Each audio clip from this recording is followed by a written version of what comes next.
नमस्कार। मैं वीके शास्त्री अपने चैनल के माध्यम से आप सभी दर्शकों का बहुत बहुत स्वागत करता हूं। ज्ञान, धन, संतान, विवाह और भाग्य के कारक ग्रहों के महामंत्री देवगुरु बृहस्पति 3 जून 2024 को वृषभ राशि में उदित हो चुके हैं और 14 मई 2025 तक वृषभ में ही उदित अवस्था में गोचर करेंगे।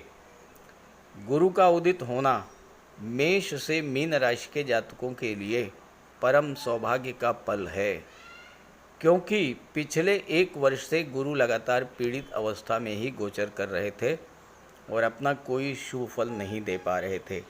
आपको याद होगा 2023 में जैसे ही गुरु राशि परिवर्तन करके मेष राशि में आए थे, राहु के साथ चांडाल दोष बन गया था और 30 अक्टूबर तक चांडाल दोष बना रहा। जब 30 अक्टूबर को राहु केतु ने राशि परिवर्तन किया तो चांडाल दोष तो समाप्त हो गया, लेकिन केतु के साथ षडाष्टक दोष बन गया। इसी के साथ शनि की तीसरी दृष्टि भी पूरे वर्ष गुरु पर पड़ती रही और यही वजह है कि देवगुरु पिछले वर्ष कोई शुभ फल नहीं दे पाए।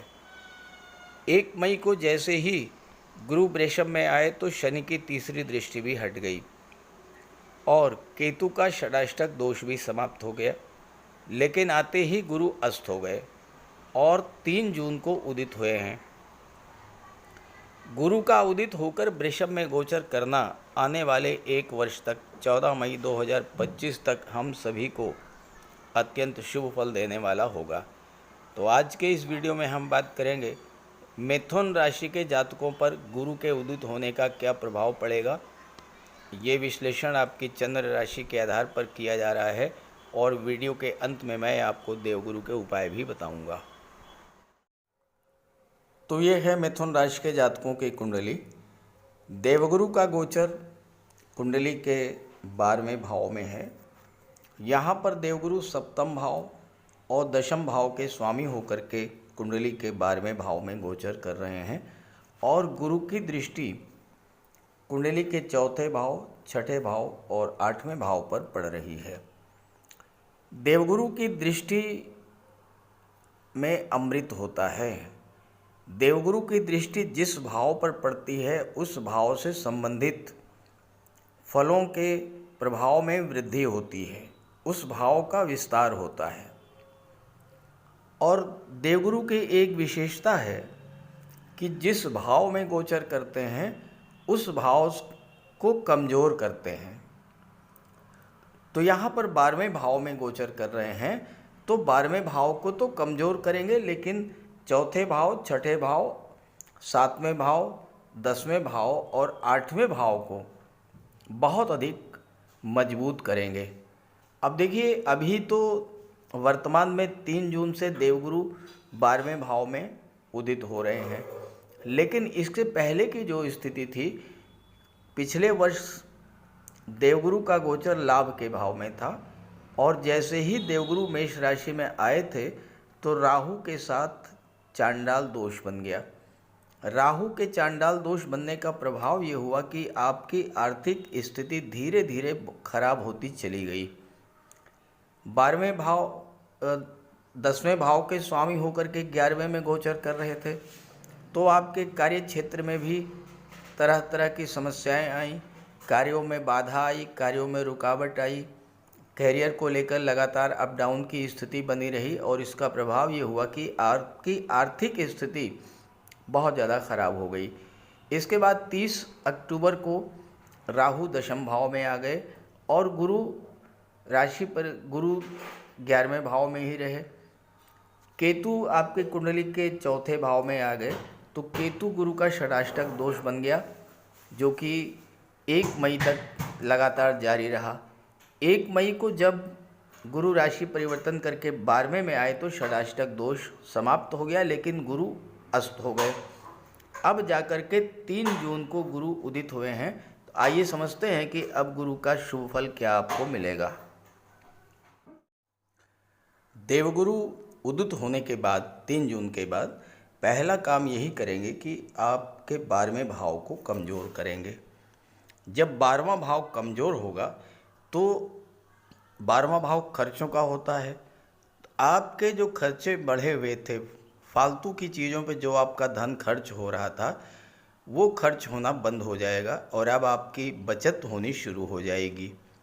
दूसरी बात, विदेश संबंधी कार्यों में अगर कोई रुकावट आ रही थी, कोई परेशानी आ रही थी, विदेश संबंधी कार्य आपके नहीं बन पा रहे थे, अब आपके विदेश संबंधी कार्य भी बनना शुरू हो जाएंगे।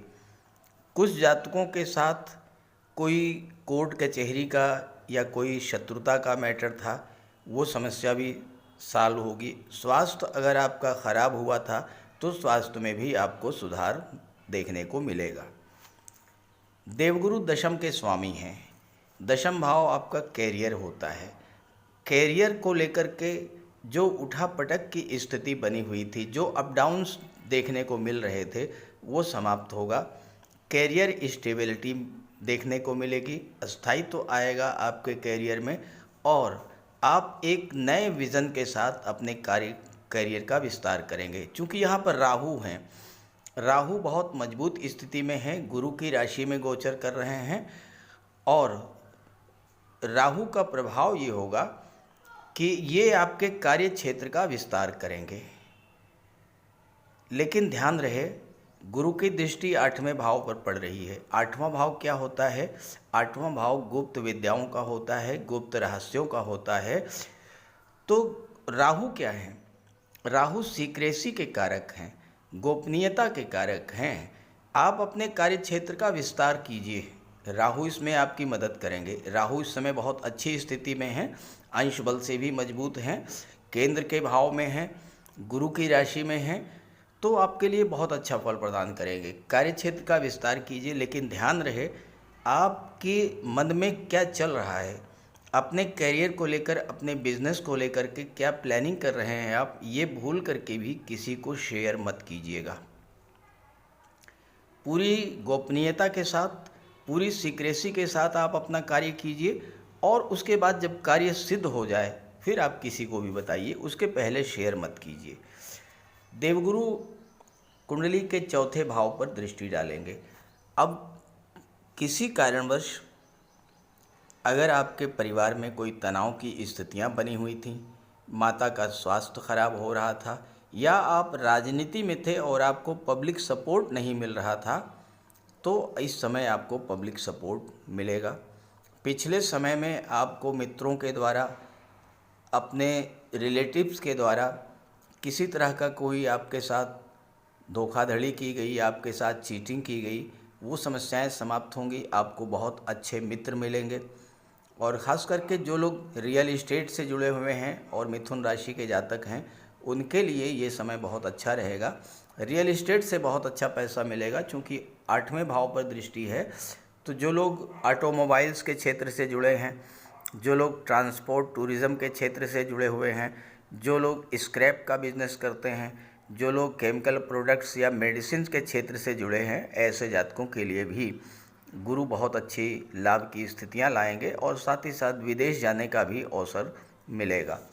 गुरु सप्तम के स्वामी हैं। सप्तम भाव आपका व्यापार होता है, व्यापार का भाव होता है और गुरु 12वें भाव में बैठे हैं, तो बिज़नेस ग्रोथ तो देखने को मिलेगी ही। आप अपने व्यापार व्यवसाय का विस्तार जो है वो विदेशों तक कर सकते हैं। आप विवाह के इच्छुक थे, लेकिन आपका विवाह नहीं हो पा रहा था। आपकी कुंडली में गुरु जैसा शुभ ग्रह सप्तम का स्वामी है, तो इस समय आपके विवाह का भी योग बनेगा। गुरु मजबूत स्थिति में है, शुभ फल देने की स्थिति में है, तो विवाह के बंधन में बंधने का भी योग बनेगा। और 6ठे भाव पर जब गुरु की दृष्टि पड़ेगी तो इसका प्रभाव ये पड़ेगा कि कोई कर्ज वगैरह अगर आपका है, कोई पुराना कर्ज आपको बहुत लंबे समय से परेशान कर रहा है, अब आपको कर्जों से भी राहत मिलेगी, शत्रुता समाप्त होगी और छात्रों के लिए भी सफलता का योग बनेगा, क्योंकि गुरु जो हैं वो 6ठे पर दृष्टि डाल रहे हैं और 12वें भाव के स्वामी हैं, 10वें भाव के स्वामी हैं, जो कि आपका कैरियर होता है। तो नौकरी का सीधा संबंध कैरियर से बन रहा है और यहाँ पर राहु बैठे हैं, अचानक से आपको सफलता का योग बनेगा। तो इस तरह से मिथुन राशि के जातकों के लिए आने वाला 1 वर्ष बहुत अच्छा बीतेगा। देवगुरु आपके लिए बहुत सहायक होंगे।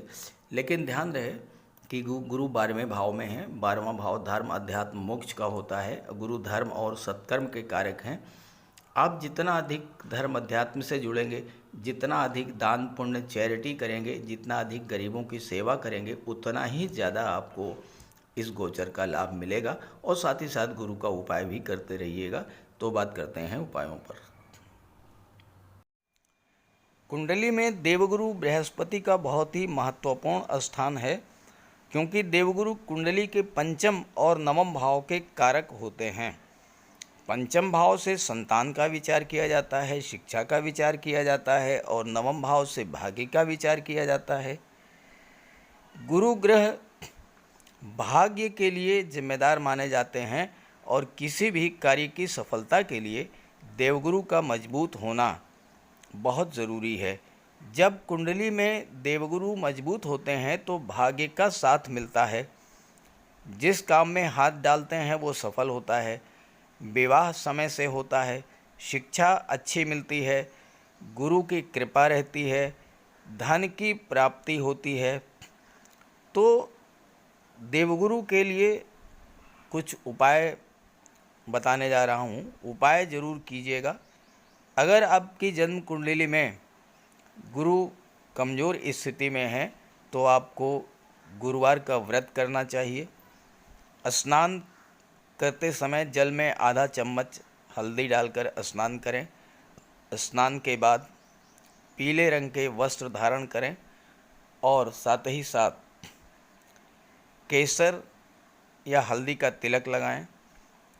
और गुरुवार के दिन भगवान विष्णु की उपासना करें। घर में केले का एक वृक्ष लगा लें, उसकी पूजा करें, उसकी सेवा करें।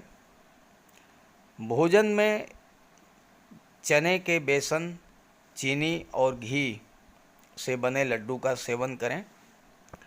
और अपनी क्षमता के अनुसार पीले वस्त्र, हल्दी, शहद, धार्मिक पुस्तकें, इन सब का दान कर सकते हैं। अगर गुरु ग्रह कमज़ोर है तो पुखराज धारण करें, लेकिन इसके लिए किसी योग्य ज्योतिषी की सलाह ले लें। माता पिता, गुरु और बुज़ुर्गों का सम्मान करें, उनकी देखभाल करें और उनका आशीर्वाद प्राप्त करें। साफ सफाई रखें, गुरु की सेवा करें और दही और चावल गरीबों को खिलाएं। किसी गरीब को, किसी दिव्यांग व्यक्ति को भोजन कराएं। किसी वृद्धाश्रम में जाकर के वृद्धों के साथ कुछ समय बिताएं, उनकी समस्याओं को जानें, समझें। कोई ज़रूरी नहीं है कि आप धन से ही सहायता करें, तन और मन से भी आप मदद कर सकते हैं दूसरों की। और ऐसा करने से देवगुरु अत्यंत प्रसन्न होते हैं। और जब देवगुरु बलवान होंगे तो आपको पूरा लाभ मिलेंगे। तो ये उपाय करके देखिएगा, लाभ होगा। कमेंट करके बताइएगा ताकि आपके साथियों को भी इसका लाभ मिल सके। नमस्कार।